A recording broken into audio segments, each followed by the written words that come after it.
AFP, desde hace algunas semanas buena parte de la dirigencia argentina se ha enfrascado en posicionarse a favor o en contra de la conveniencia de involucrar al personal de las Fuerzas Armadas en tareas relacionadas con la seguridad interior, aunque tan solo se trate de brindar apoyo logístico a las fuerzas federales de seguridad y ello, además, acotado a puntos perfectamente delimitados del territorio nacional. La principal bandera esgrimida por el Poder Ejecutivo para asignar a las fuerzas militares nuevas tareas se basó principalmente en un concepto genéricamente agrupado bajo el término «nuevas amenazas», entendiendo por tales fundamentalmente al narcotráfico y al terrorismo internacional.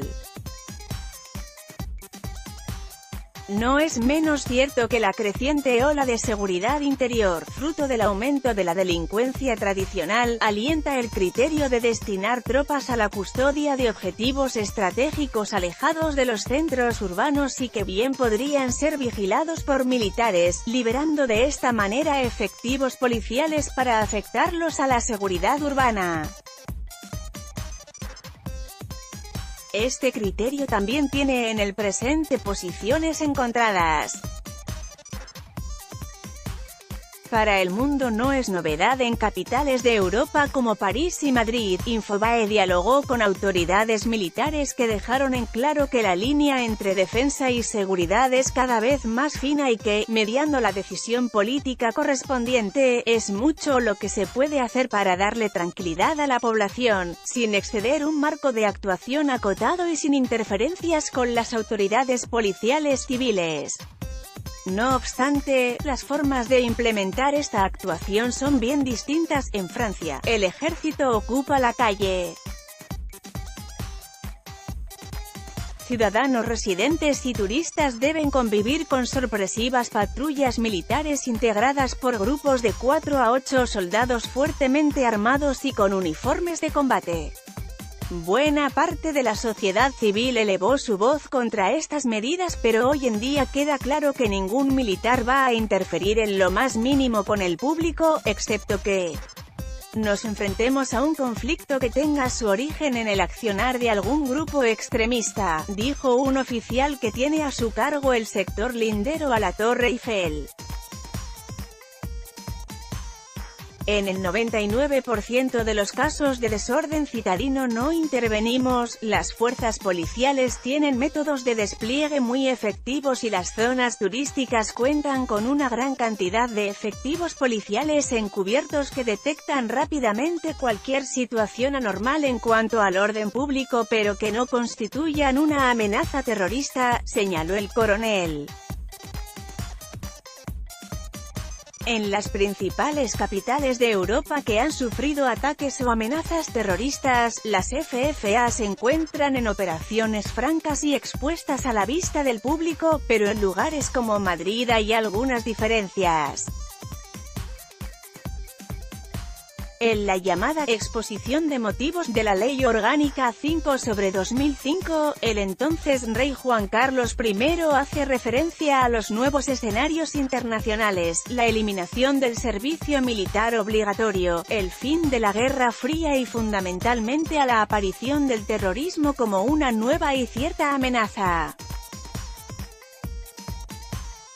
También en varios pasajes de la norma aparecen nombrados en forma conjunta los términos seguridad y defensa.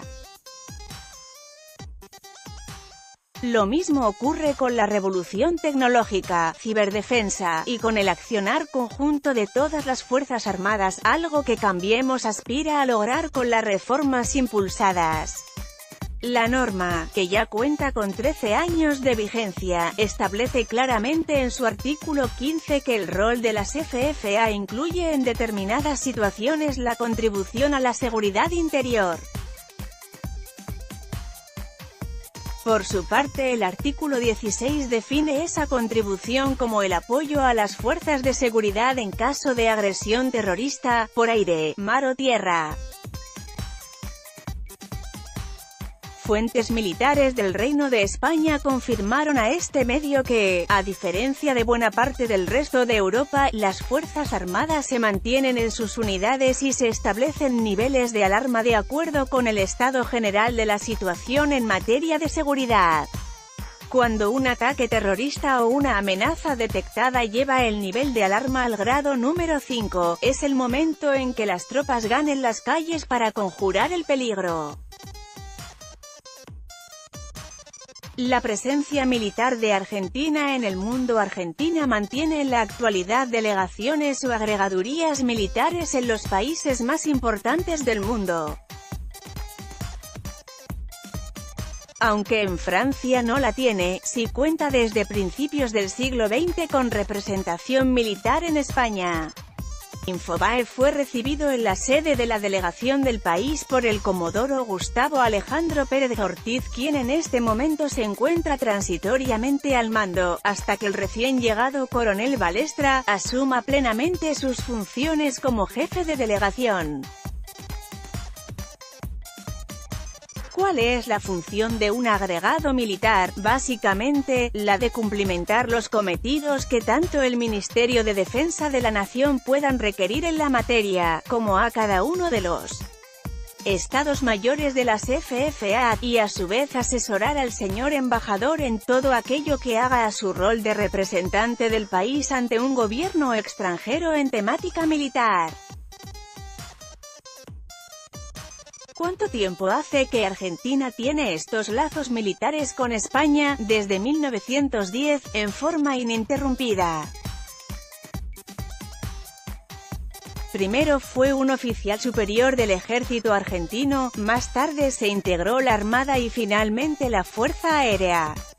En el caso de un aviador militar, ¿qué servicio cumple para el país? Desde hace más de 25 años la Fuerza Aérea Argentina provee instructores al Ejército del Aire de España, tanto para helicópteros como para aviones de transporte y de combate. Debe ser un honor para nuestro país que una fuerza aérea miembro de la OTAN nos haya confiado la formación de sus propios pilotos. Asimismo, hombres de nuestra fuerza vienen a capacitarse en diversos aspectos teóricos y prácticos de la profesión.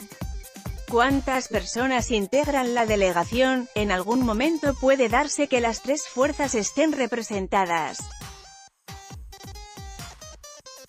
En la actualidad, además de mi persona, acaba de llegar un coronel del ejército que al ser más antiguo ocupará la jefatura. Por ahora no está previsto que la Armada envíe a un oficial, siendo que el anterior hace poco dejó su cargo y retornó al país. Hablando de Armada, en esta agregaduría por primera vez ocupó un cargo una oficial femenina. Efectivamente, la hoy primera mujer almirante María Inés Uriarte ocupó hace unos años el rol de agregada naval en esta oficina. Marcó todo un hito en la historia de la delegación. ¿Cómo se prepara a un militar para ocupar un cargo diplomático? Para poder aspirar a ocupar un cargo de este tipo, además de las calificaciones previas y de haber superado una serie de requisitos como por ejemplo ser oficial de Estado Mayor, el postulante debe realizar un aprendizaje que se realiza en parte en el Ministerio de Defensa y también en su respectiva fuerza. Infobae pudo saber que dentro de la actual política de restricción de gastos está prevista la reducción de las agregadurías militares, pero existe la firme intención de conservarlas en aquellos países en los que como en el caso de España, resultan vitales para el intercambio profesional del personal militar. Fuente: Infobae.